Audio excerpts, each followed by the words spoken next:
Hello again, everyone. I am making a video today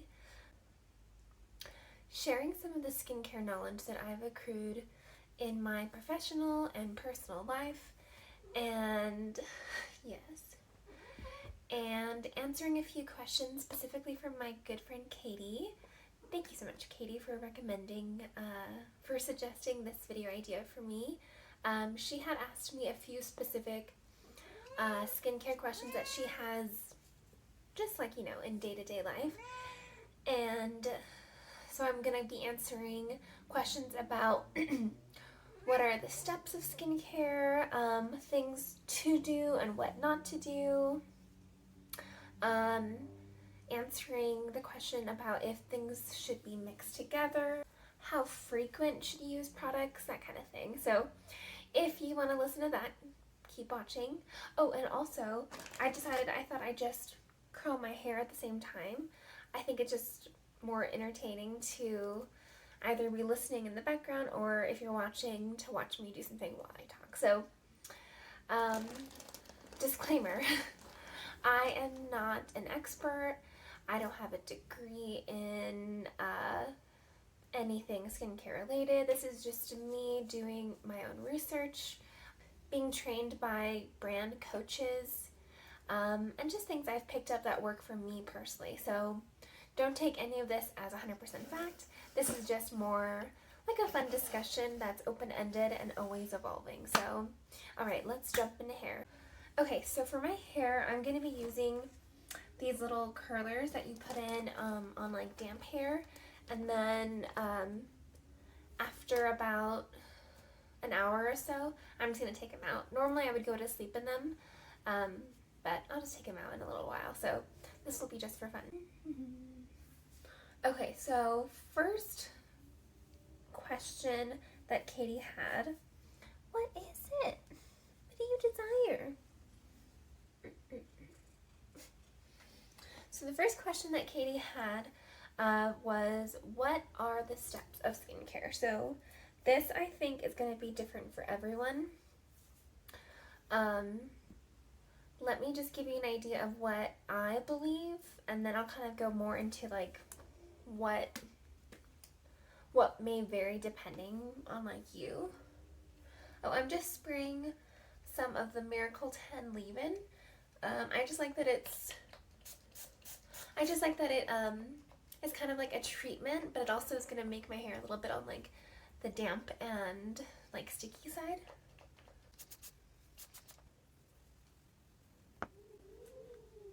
Okay, so for the morning time, what I think the steps would be a cleanse as a must. I'll go into a little bit later about that.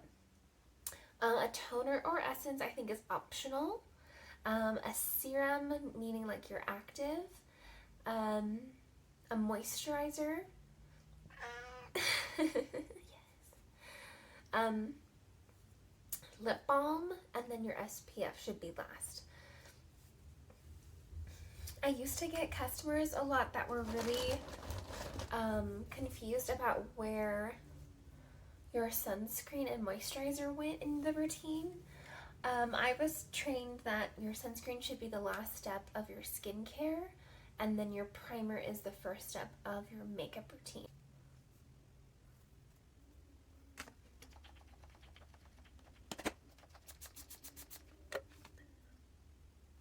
Okay, so then for PM, I think regardless of if you wear makeup or not, an oil cleanser or like a balm cleanser should be your very first step to just break down anything that's on the surface.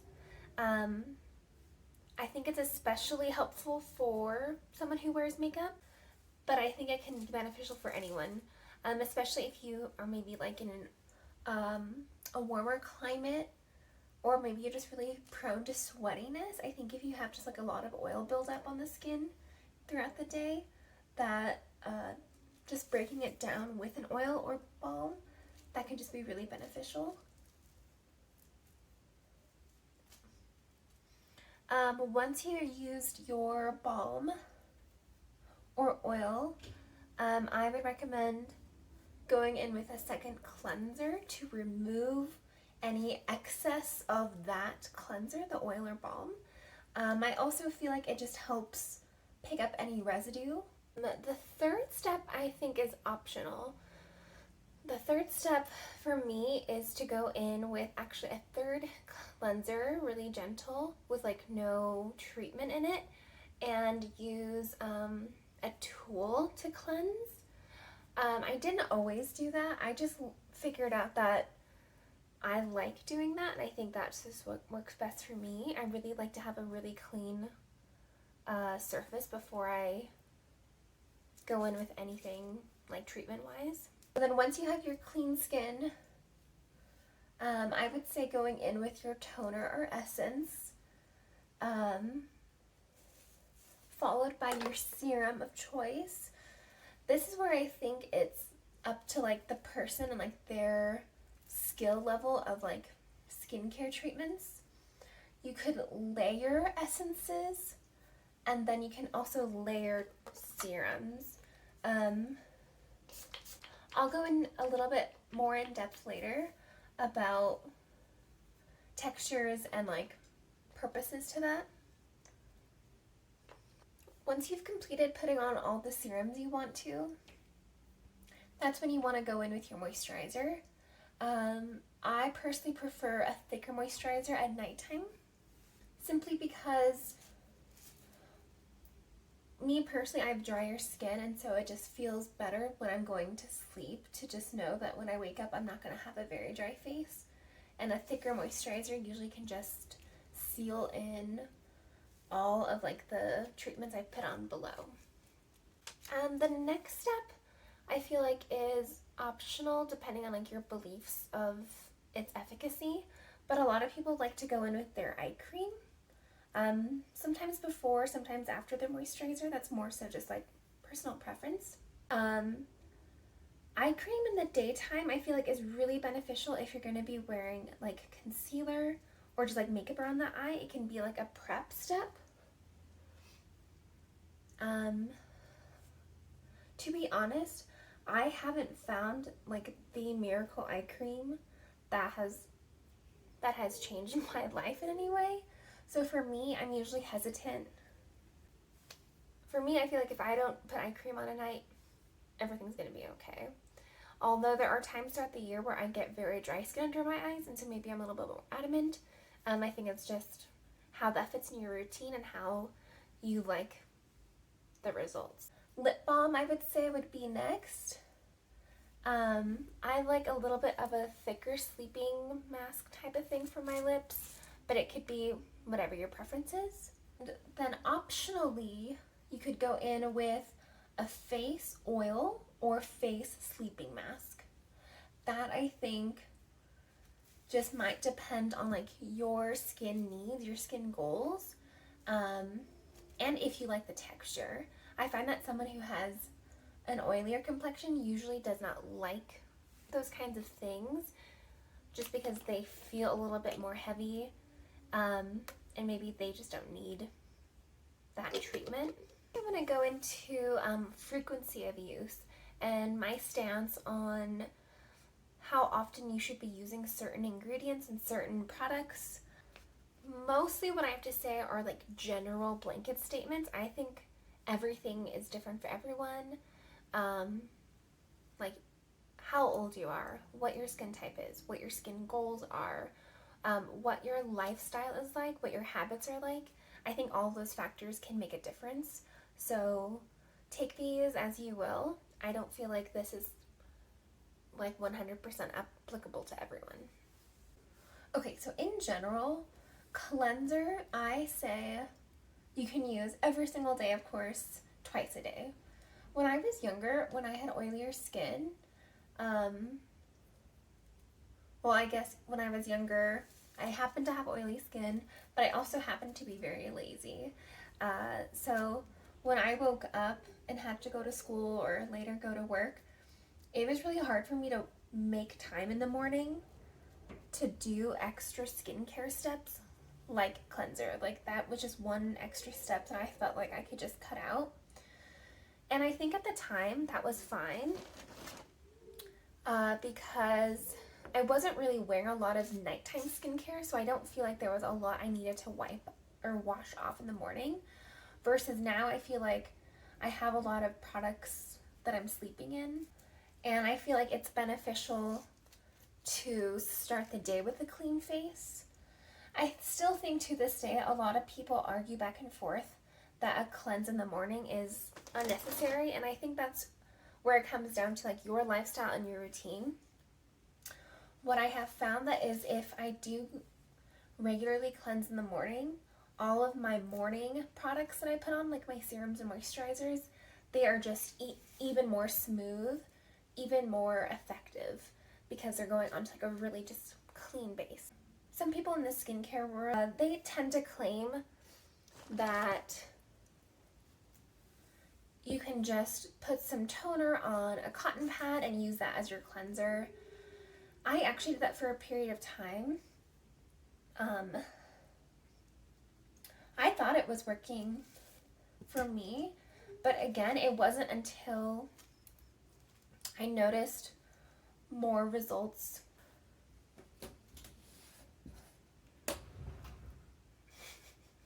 It wasn't until I noticed more results of what I was looking for that I now really stand by a cleanse in the morning works really, really good.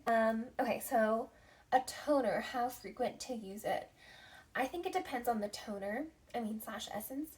I think if the toner has a very like active ingredient like salicylic acid, some toners have glycolic acid, some toners have just like other properties that are trying to treat something. I think in that case, it should depend on how your skin tolerates it. If your skin isn't responding negatively, then you could use it every single day. Some people swear by using their toners morning and night. I think, again, it just depends on what it's doing. I think if it were like just a hydrating toner slash essence, yes, go crazy with it. You could use it morning, night, in the middle of the day.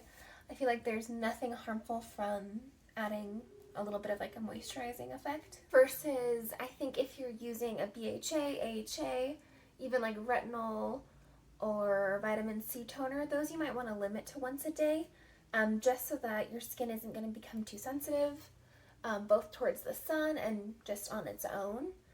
I think I think the bottom line is how can your skin tolerate it? Start with it once a day, maybe every other day, and if you're seeing good results without any negative effects, then keep going. If you do see negative effects, just, pull it back a little. Okay, for your serum step, I think my answer is gonna be just like what I said for your toner.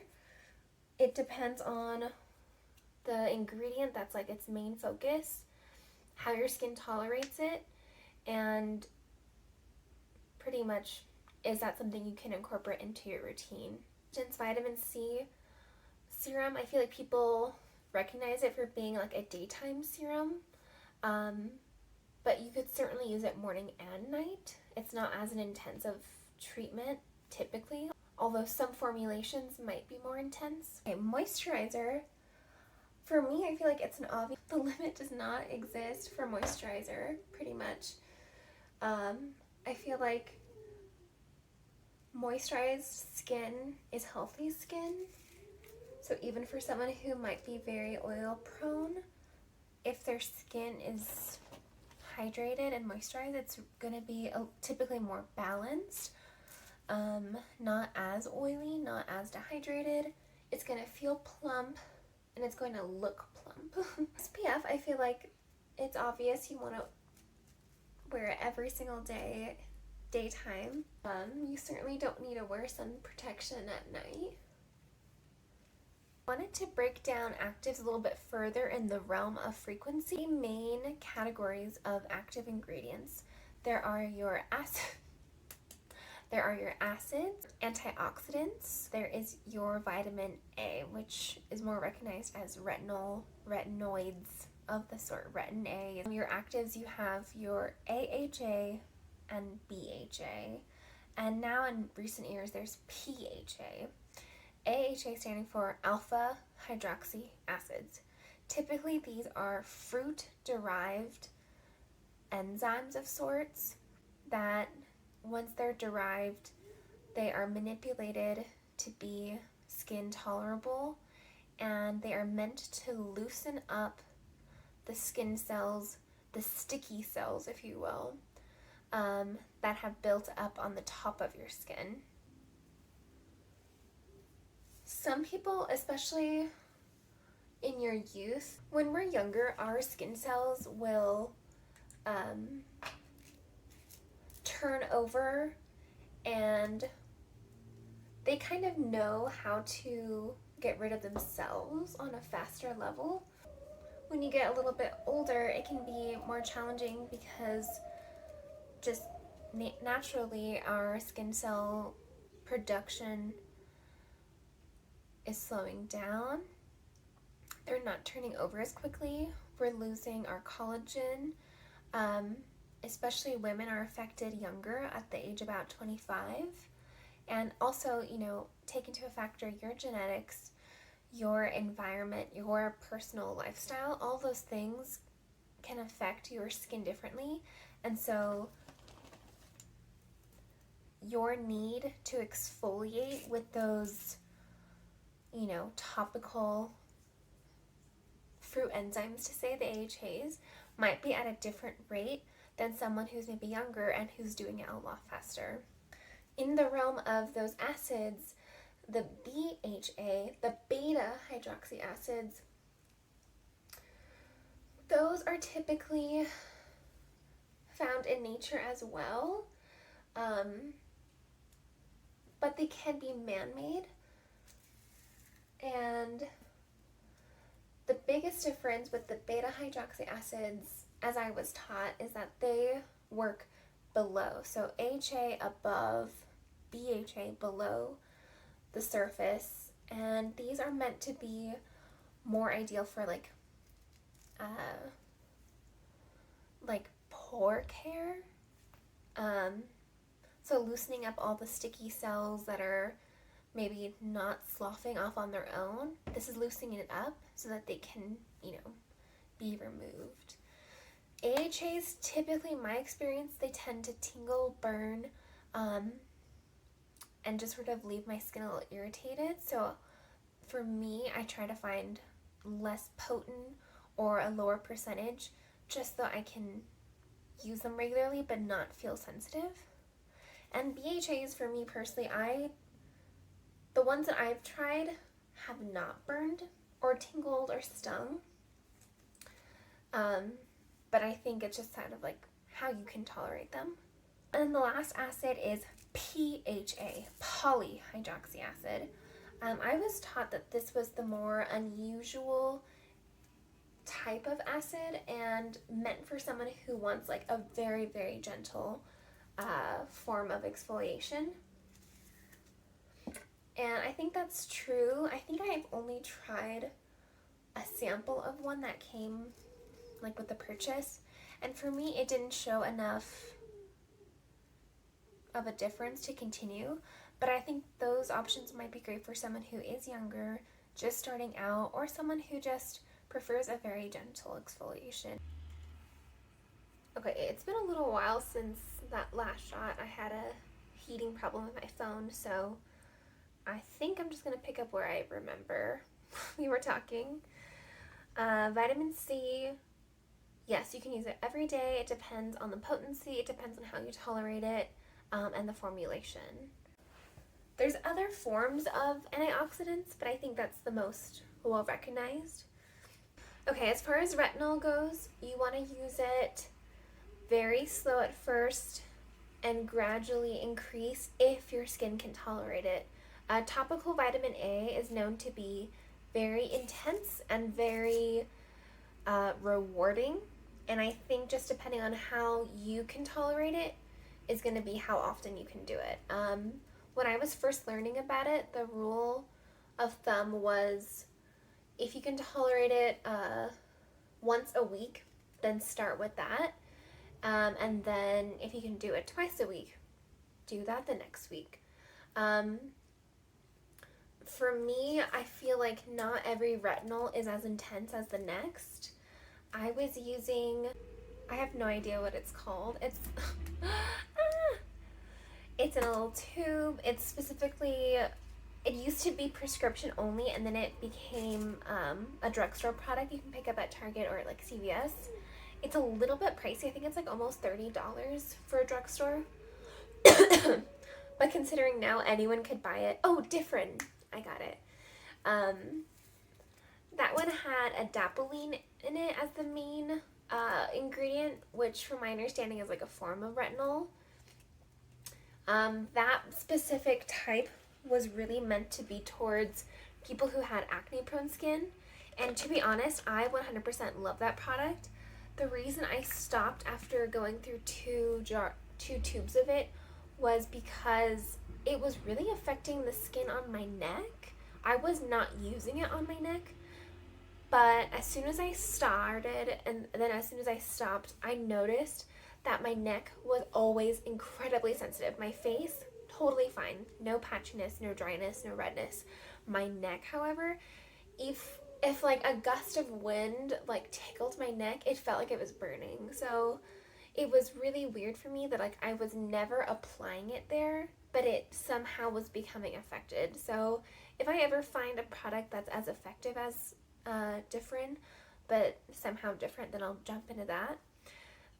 Later when I go into which products I'm using right now, I'll show you what my current form of retinol is. But a tip that I learned from some other skincare people on YouTube is that if you apply your moisturizer as the last step of your nighttime routine, to try to make that as a buffer, meaning put your retinol on top of that when you're first kind of wading into it. That can be a good way for it to penetrate a little bit without giving you the full-blown skin has adapted to that, then to introduce it as like your serum stage. So I have a list of 10 do's and 10 don'ts that I have sort of put together. You know, if I was talking to my younger self, maybe 10 years ago, these are 10 things that I would say that you should and should not do, that I think anyone can learn from. And who knows, maybe these 20 things will change 1 year from now or 10 years from now, but I thought they'd be fun to discuss. Okay, let me just read my little notes. Okay, rule number 1. The first don't I would say is to don't start using too many new things all at the same time. It can be really tempting to just wake up one day and be like, I'm gonna start using this new vitamin C and this new BHA and this new moisturizer. Oh, and I'm gonna use this new eye cream. And a week goes by and maybe you're having irritation, you're having sensitivity, and unfortunately you cannot narrow down what is actually giving that reaction to you. Or on the other spectrum, you might be seeing glowy, tight pores, lessening of redness or whatever, and you're like, oh, I love how this looks, but what is doing that? I would say, you know, instead try using one new product at a time. Give it maybe 2 weeks, up to a month is great. Even a few days, just to isolate that as like the single variable to see how you're responding to it. If you can only introduce one new product a month, I think that's really great, so that you're giving the new one enough time to see, you know, how do you like it. Okay, don't number 2. Don't buy something just because someone told you to buy it. It's really tempting sometimes to see someone that you really admire or someone that you look up to, and they're telling you, you know, oh, I love this product, it works so well for me. You should go and get it. Problem with that is they could be at different age than you are. They have a different skin type. They have different skin goals. They might live in a different climate. It might be a different time of year depending on what half of the equator they're on. They might have a different lifestyle, different habits, and pretty much unless you guys live the same life and you are pretty much the same person, just separated, then I'd say it's not fair to you to just blindly try something just because it worked for someone else. I think that is a really great starting point if someone recommends you a product. However, it should really be more about, is this going to work for me? Is this going to give me the effects that I'm looking for? As I was saying, don't assume a higher price tag equals a better product. I think when I was younger, a lot of magazines and a lot of TV ads, promoted drugstore brands, and that seemed normal to me. And then when I got older, especially working at Sephora, it felt like there was this pressure to promote higher end brands because, the store benefited from sales. But because of the location of where the store was, a lot of wealthier people lived around there. And so basically, you were nobody if you just wore the cheapest brand. You had to, own the most luxurious brand to be anybody. That just isn't true in my opinion. A higher price tag could be because the packaging was more expensive. So that has nothing to do with how it's going to perform. The ingredients don't necessarily have to have been higher quality. They could have just been same quality as something cheaper, but the packaging just might be more costly. The product could have been manufactured somewhere where it costs more to make it. It's possible that it's a higher price point because the employees under that brand maybe get paid higher wages, so maybe you're paying for, livable wages. In essence, more money doesn't mean better skin. So, don't fall for a higher price tag. Number 4, don't apply more product thinking more product will have better results. Meaning, if I just put 6 pumps of my serum on tonight, I'm going to wake up tomorrow with no flaws. Everything will be erased. I've learned that sometimes the less product you use or the amount that the brand recommends is just enough for it to sink in, to penetrate, to perform well. And if you do put on too much, it may not be as effective. So it can actually be doing the opposite. Number 5, don't sleep in makeup. I think that's something I wish I told myself a lot when I was younger. That's something I wish I would have taken to heart. All those nights of, I'm too tired, I'm just going to go to sleep, with mascara and foundation on. It never rewarded anything. It never had any benefit. What I do now is, if I know I have a long day of any kind, and I have on makeup, such an oily face, sweaty face, I'm going to make time in my day to wash my face. Even if it doesn't mean I'm not going to apply all of my treatments, a clean face still just makes me really content. If I'm getting off from work at, say, 5 o'clock, I get home, maybe it's 5:30 or 6. Instead of jumping right into dinner, I might just take off my makeup right when I get home before I'm starting to get too tired, because old me would wait right until before I go to sleep, and that's where I would get those feelings of, it'll be fine, I'm just too tired. And really, you're just setting yourself up to fail for the next day, because you're going to spend much more time the next morning when you still are probably tired, removing everything that, has been sinking in overnight. So don't sleep in your makeup. Number 6, don't assume your breakout on your face is caused by your new product.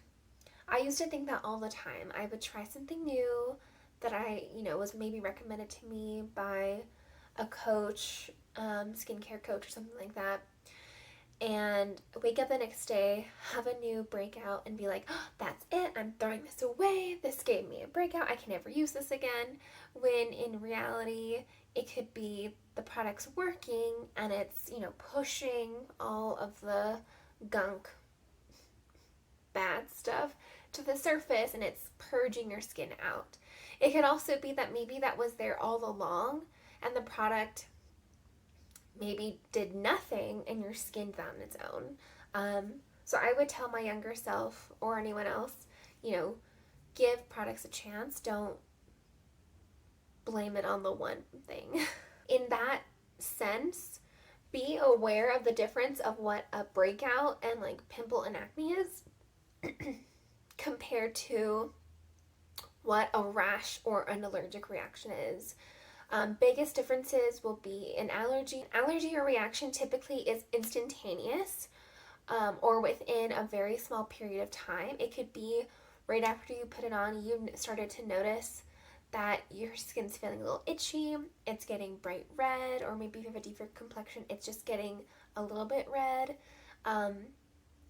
It's starting to maybe feel uncomfortable. Those are signs of like your skin is reacting poorly to the product in allergy way versus your skin doesn't like something if it's not working. I feel like those are different concepts, and a lot of people used to return products with the reason that it gave me allergic reaction. When I would look at their face, they didn't really have a rash, they didn't have that kind of look. They might have just had like a small pimple or a small, area of breakouts. So I don't know, breakouts could come from anything. It could be coming from the inside, your diet, your hormones, and doesn't necessarily need to be blamed on your new serum or anything. Number 7, don't be afraid to try new products. I think skincare can be really overwhelming and very intimidating because there's so much to learn, so much to try. I think it can help to have someone you know recommend your product, and so that can be helpful to steer you in that direction. I think skincare should be fun, so don't take it so seriously that you can't try anything new because you're afraid to try it. So long as it's in your means and it's going to make you feel good, then go for it. Number 7 or 8. Number 8. Don't forget to wash your hands. I never used to think about this pre-COVID, really. But sometimes I'm doing something and then I think, oh, I'm just gonna go get ready for bed, or just wash off for the night. Very aware of like the state of my hands and their cleanliness, and I don't want to have just been maybe cooking eggs or something random and then jumping into washing my face, eyes, mouth, that kind of stuff. I think it's important to have clean hands, but especially when you're rubbing them all over your precious little face. Number 10. Try to not buy something new before you've finished the old. That's something I wish I would have learned a long time ago. I was so eager to find the best that I wasn't really giving things a full chance, and I would maybe try it for a few weeks and be like, oh, well, I'm going to try this new thing instead and try that. And it was just not doing me any justice. One, that was getting expensive. I can't believe I spent money on a bunch of stuff that I never even finished. They would usually expire first. And 2, I just felt wasteful for feeling like I needed all this new stuff, when in reality I had perfectly good products already. So keep that tip. Number 10. Don't give up. I know that's cheesy, but skincare can be frustrating when things don't work right away. I think we live in a time where we want instant gratification on, web searches or anything. We want things to happen really quickly. And so when we don't see those instant results overnight with skincare, it can be frustrating, and it can be, a letdown to not see those goals getting accomplished in a way that you might with like your fitness plan or your diet plan. What I like to think is your skin right now didn't get the way that it is overnight. Your wrinkles, your dark spots, your post-acne inflammation, those didn't happen in one day, so you can't expect to undo all of that in one day, as a hyperbole. So give it time, give yourself some leeway and have patience and trust that things will work out in time. Don't give up. Okay, so 10 things I think you should do when it comes to skincare. Number 1, do your research when it comes to finding new products. That includes reading reviews, seeing pictures if there's any, maybe asking someone in the skincare or skinfluence universe, whether it's public or private. I think just buying something because someone told you that's good won't necessarily mean that it will work for you. Instead, by you looking into it, reading its description, reading how to use it, and just looking into it a little bit more can make a really big difference. So do your research. Number 2, do donate your unfinished products to a friend, family member, or there are a few charities that actually accept used products. I recommend this for in the instance that you buy something, it gives you a bad reaction, you are not able to return it for some reason, and you don't want to just throw it away. Give it to someone who is going to benefit from that. I feel like there's no need to just throw something in the garbage when there is another face out there that can put it to use.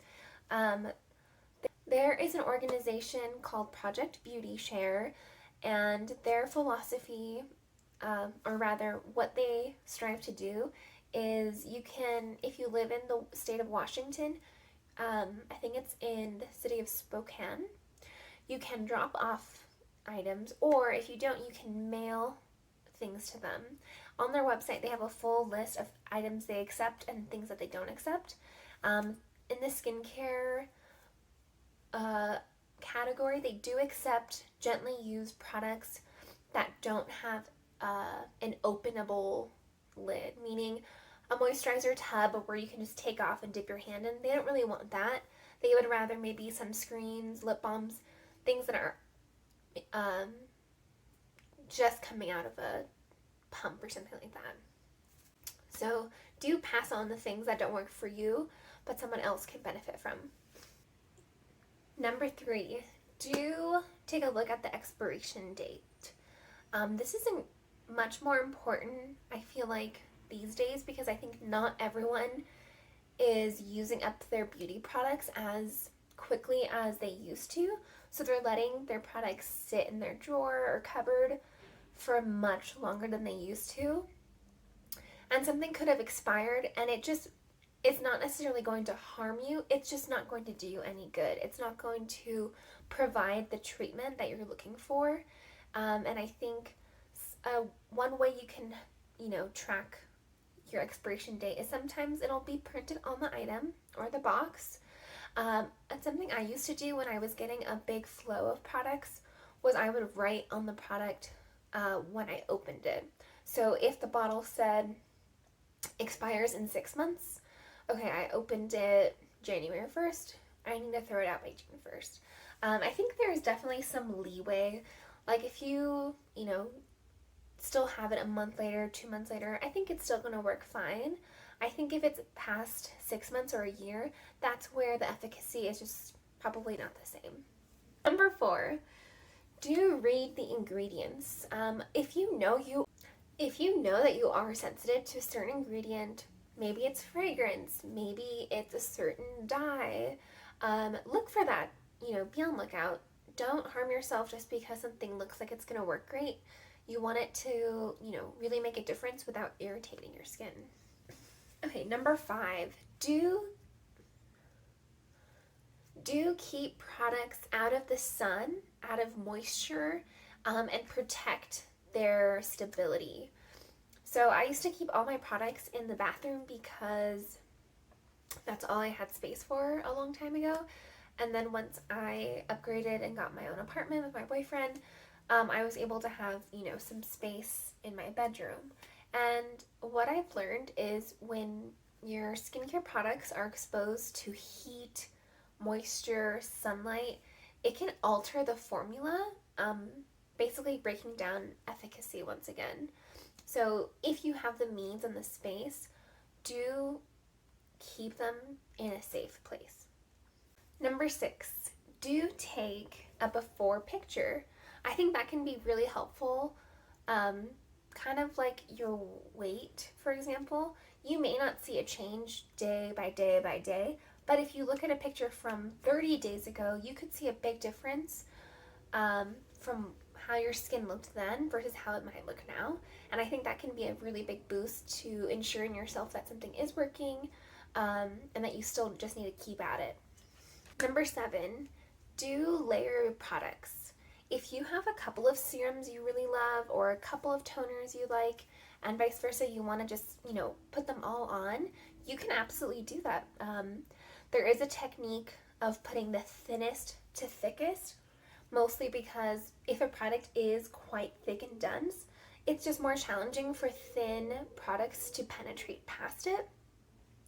So put on all of your liquidy, watery products first, maybe your slightly thicker serums, and then topping it with that moisturizer is kind of like that thin to thick portion. So long as you're following that, concept, you can layer pretty much anything. However, number 8, do be mindful of textures.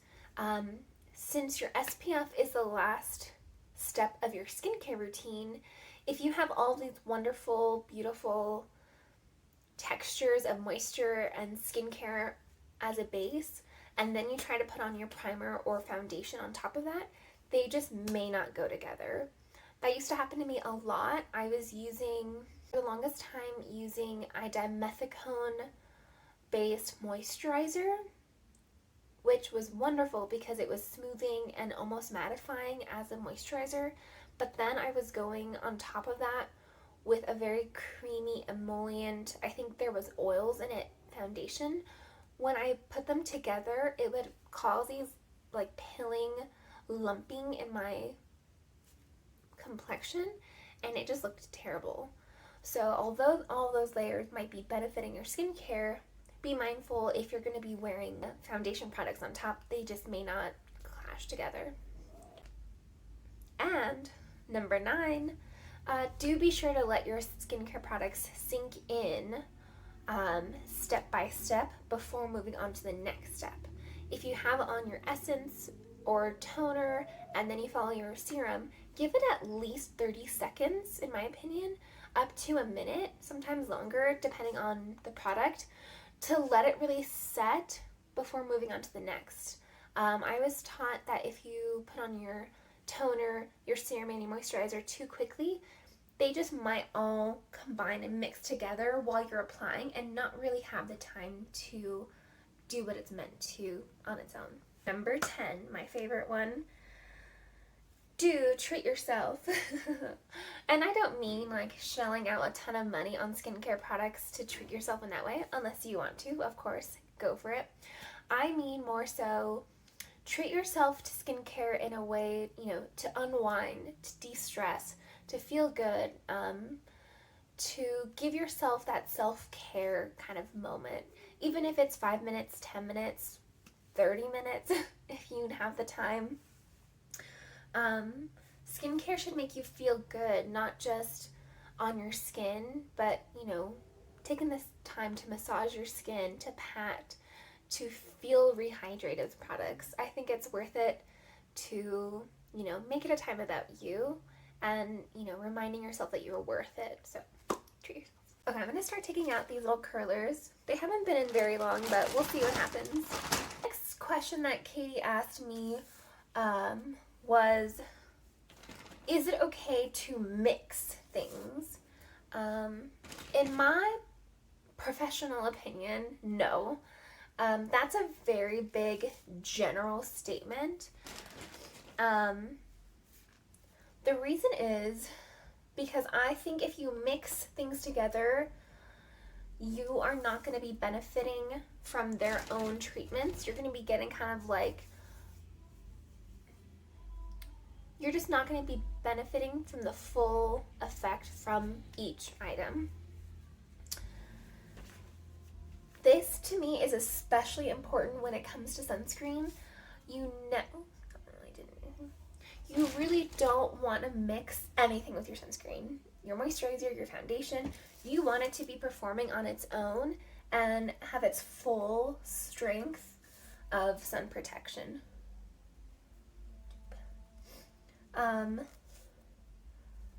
In the event that you are mixing things and it's working for you, yeah, by all means, keep going for it. I just find that in general, I wouldn't teach someone who's just starting out that it's okay to do that. Now, exceptions to that, I would say, would be a non-treatment item like your moisturizer and a complexion product like your foundation. Like if you wanted to sheer out your foundation, you can add a little moisturizer to make it a little bit less coverage. I think that's okay. Same thing I would say goes for like your eye cream and concealer. You could put those together and you're not going to be getting the full benefits of that eye cream, but you're also not going to be getting the full strength concealer. You're just kind of getting a combo. Well, one of the other questions that Katie had for me was, what is a Derma Roller and do I need it? And the first time when I read her question, I had thought she meant Jade Roller. And I was really excited to talk about that because I think those are fun. And then when I realized she had asked Derma Roller, I was like, oh my god, like, no, you do not need one. Okay, so in short, a Derma Roller is a tool that's meant for your skin that has a little wheel, and on the wheel are tiny little, what did I call them? Tiny spikes that are meant to puncture your skin. Originally, before last year basically, Derma Rollers were only accessible by professional skincare people. Like you had to have some sort of training to use them. Now I feel like companies are making customer accessible ones and people are buying them. However, I think it's a huge mistake to buy one unless you are a pro. Okay, I'm back. I brushed out my curls, did a side part, got a little fluff. Definitely some that didn't take. That's okay, I'll just hide those. Okay, anyways, what I was saying, Derma Rollers. Okay, why do they exist? So the technique is the spikes on the ball are meant to be passed over the skin with specific pressure and specific technique. Those spikes are meant to puncture the skin intentionally so that the white blood cells of the body are rushed to the surface and are meant to help repair the skin. What this is found to do is also to help repair damaged skin that's already there.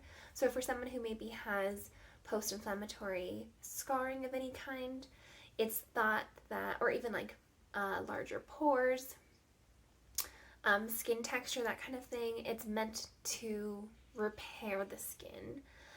Now, there are so many things that could go wrong with this. I can only see danger when I imagine this process. One, you have to properly sanitize the tool. When you first get it, of course, but also after each use. And if you don't have the correct sanitizing tools, solutions to do that, you could just be bound to be puncturing your skin and then introducing something harmful into it the next time you use it. So I've not been trained on this. I can't imagine someone who is even less of a skincare enthusiast buying this and then suddenly applying a ton of pressure, and not only have you punctured the skin, but you've really created wounds that might have long-term effects. So, do you need this? No. It might look cool or it might look trendy on certain sites, but no, it's not meant for everyone. Leave it to the pros. For the last part of this video, I want to mention what products I currently have in my skincare routine, what I use every day, what I use alternatively, what I alternate, and in the steps I use them. Okay, so daytime first. So in the morning when I wake up, I usually don't wash my face right away. It might just be because I'm getting coffee first or something. But these last couple months, or last month or so, I've been using the Naturium Mixed Greens Cleanser. I got this at Target. I think it's something like $18, maybe $20. I really have been enjoying this. It reminds me somewhat of the Crave Beauty Hemp Matcha Green Tea.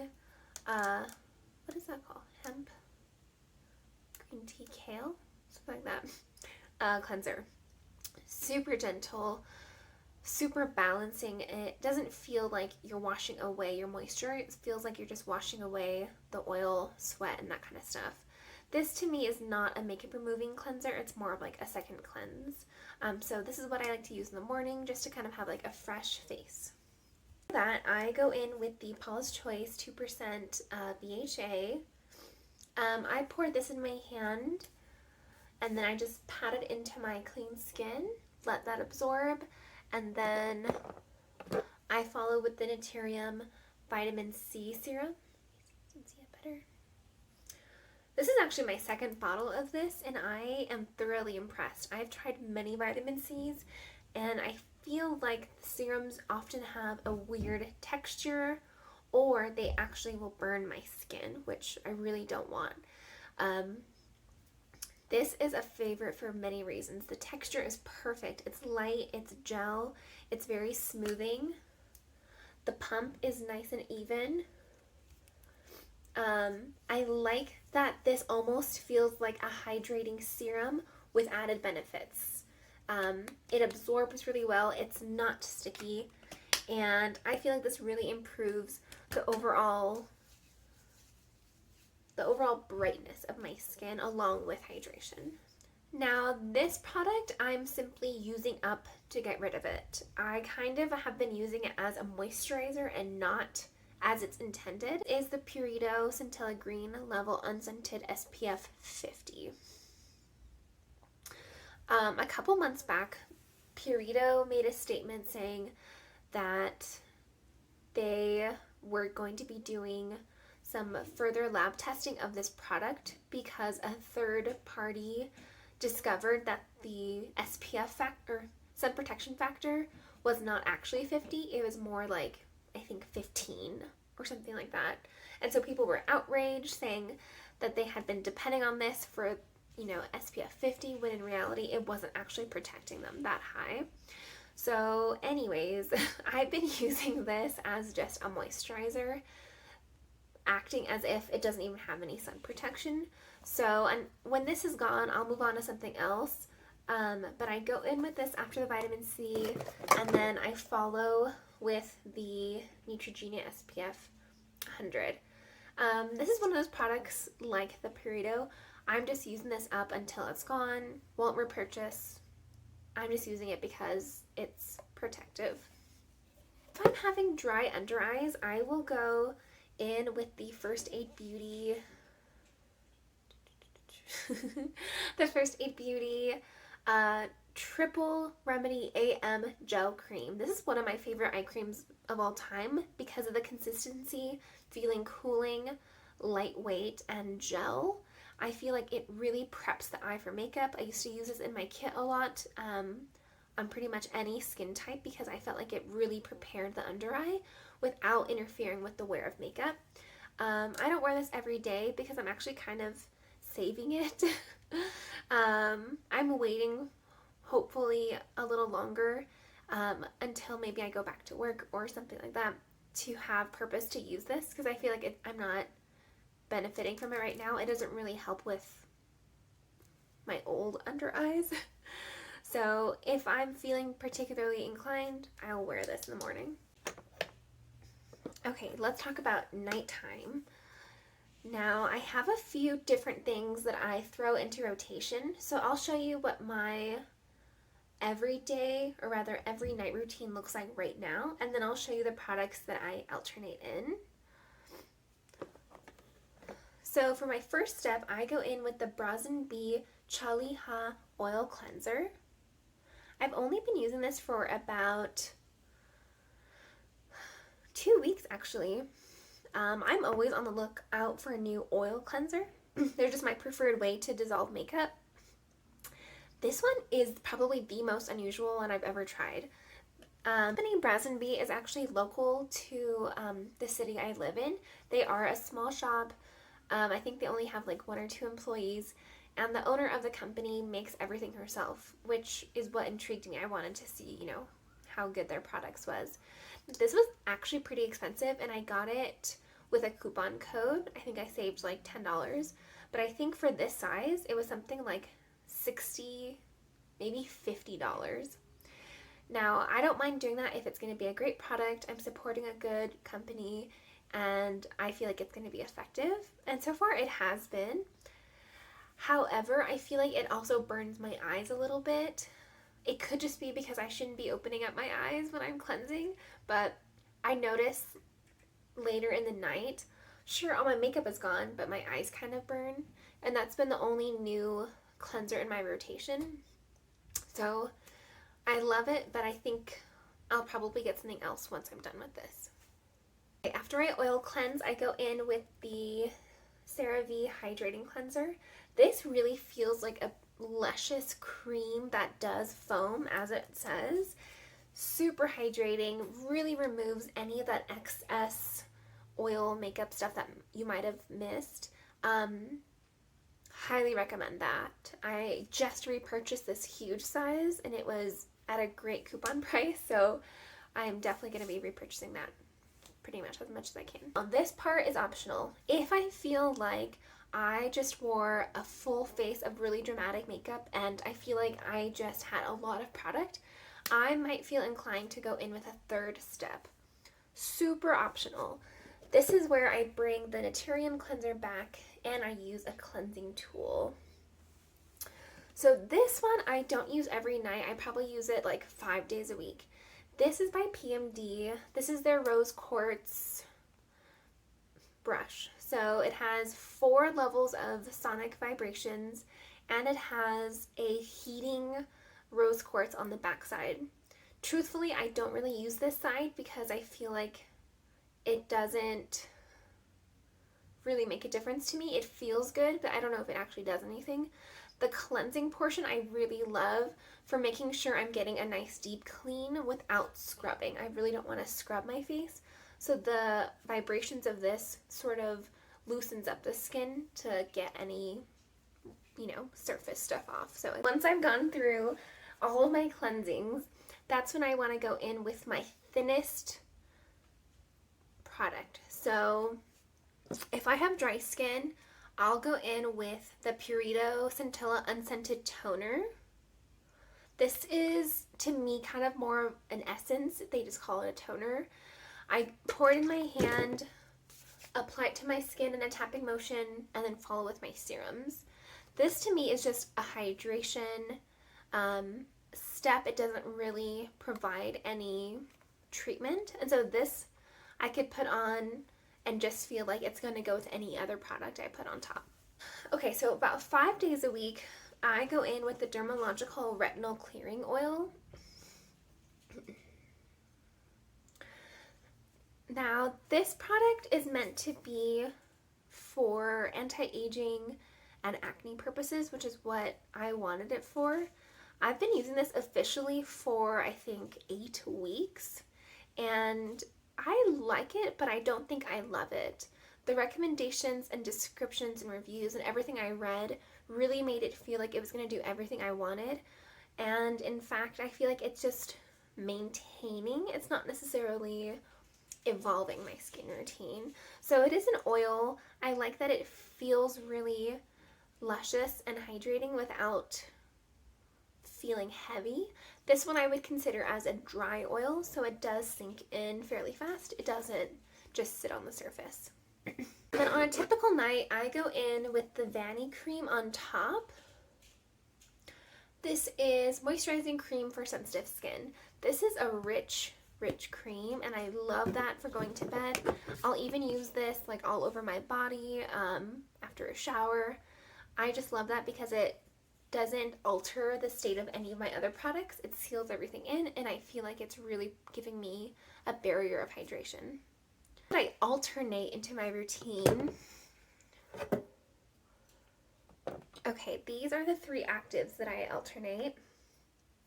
I have the Good Molecules Discoloration Serum, the Kate Somerville Liquid Exfoliate, and the Pharmacy Honeymoon Glow. These 2 are acids to exfoliate, and this is more of a treatment for dark spots, as it's called.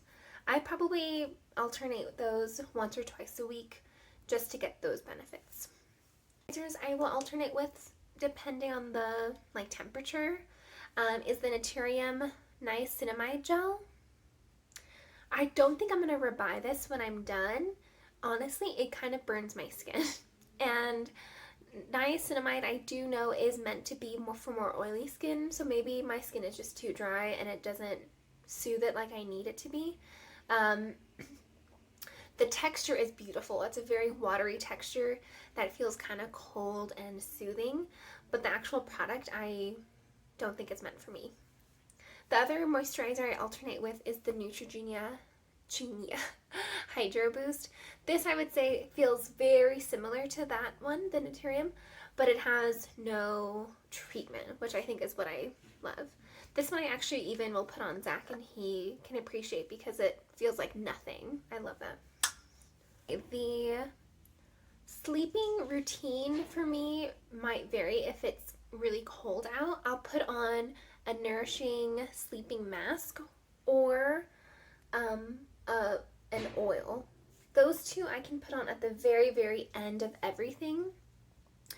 And it's meant to be specifically like on the surface and not sink in like a moisturizer would or something like that. The Josie Maran one has like hemp seed oil, argan oil. This I think is even really good for like your cuticles or like your tips of your hair. This one from CosRx, the Ultimate Nourishing Rice Overnight. This one I think is also meant to have brightening effects over time.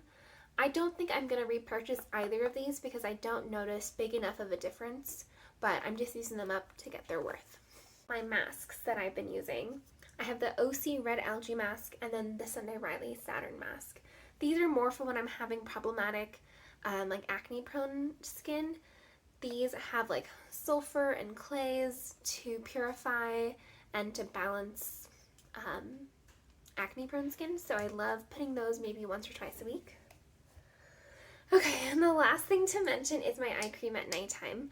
I mentioned in my video, Will I Buy It Again, about the Biossance eye cream. I will not be repurchasing this, and in fact I'm almost out. I don't feel like eye cream makes a huge difference on me of all the ones I've tried in my lifetime. I've never seen one that has gotten rid of my fine lines, that has tightened my skin. Maybe for eye care, I just need to go get like a procedure done or something to really see a difference. But this one I'll put in somewhere in the line of steps if I remember. And when I do, I feel like it doesn't make too big of a difference in what step I put it in. Because the other products I'm not bringing up to my eyes as much. This one will just sort of fit in anywhere. Alright, my friends, I think that's everything I have to cover today. Thank you for sticking with me this long. What I want from you is I would love to hear about a skincare product that you are really loving. Share with me maybe something I've never heard of or a tip that you really want to share with us. And thanks again. I will see you next time.